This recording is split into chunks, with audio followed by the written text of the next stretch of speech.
ଜୀବନର ଏହି ନିୟମକୁ ସବୁବେଳେ ମନେ ରଖିଥାନ୍ତୁ। ଯାହା ଆପଣ ଦେବେ ତାହା ଅନେକ ଗୁଣ ବଢ଼ି ଆପଣଙ୍କ ପାଖକୁ ଫେରି ଆସିବ। ପ୍ରତି କୃଷକ ଏହି ନିୟମକୁ ଜାଣେ ଓ ଏହା ଉପରେ କାମ କରେ।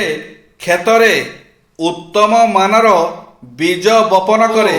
ଫସଲ ଆସିବା ଯାଏ ଧୈର୍ଯ୍ୟର ସହ ପ୍ରତୀକ୍ଷା କରେ।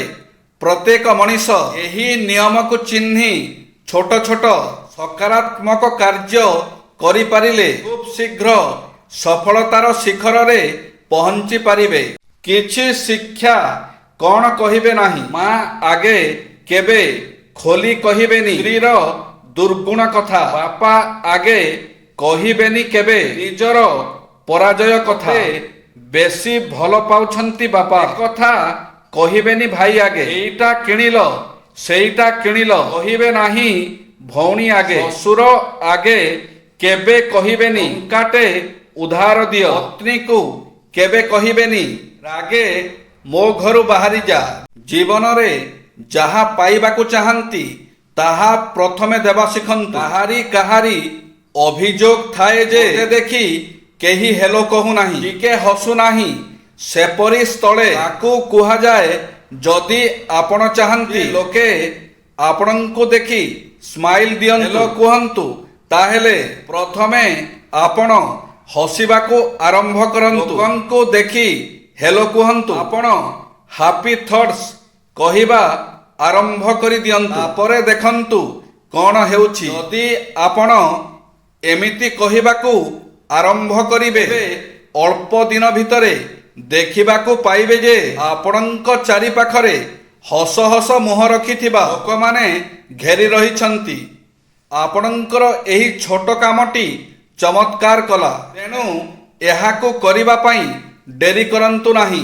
ମାନବ ଶରୀର ଉପରେ କେମିତି ପ୍ରଭାବ ପଡ଼ିଥାଏ। ଯକୃତକୁ ଦୁର୍ବଳ କରିଥାଏ। ଫୁସଫୁସକୁ ଦୁର୍ବଳ କରିଥାଏ। ଚିନ୍ତା ପେଟକୁ ଦୁର୍ବଳ କରିଥାଏ। ଚାପ ହୃଦୟ ଏବଂ ମନକୁ ଦୁର୍ବଳ କରିଥାଏ। ଭୟ କିଡନୀକୁ ଦୁର୍ବଳ କରିଥାଏ।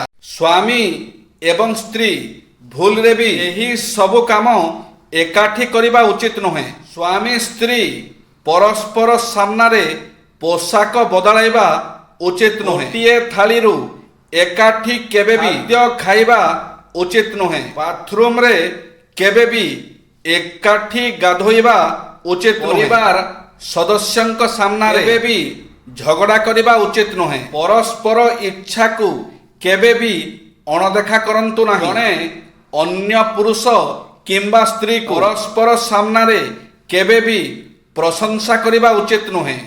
ରାମାୟଣର ମହିମା ସବୁ ପିତାଙ୍କ ଭାଗ୍ୟରେ ଝିଅ ନଥାଏ। ରାଜା ଦଶରଥ ଯେବେ ନିଜ ଚାରି ପୁଅଙ୍କ ପରଯାତ୍ରୀ ନେଇ ରାଜା ଜନକଙ୍କ ଦ୍ୱାରରେ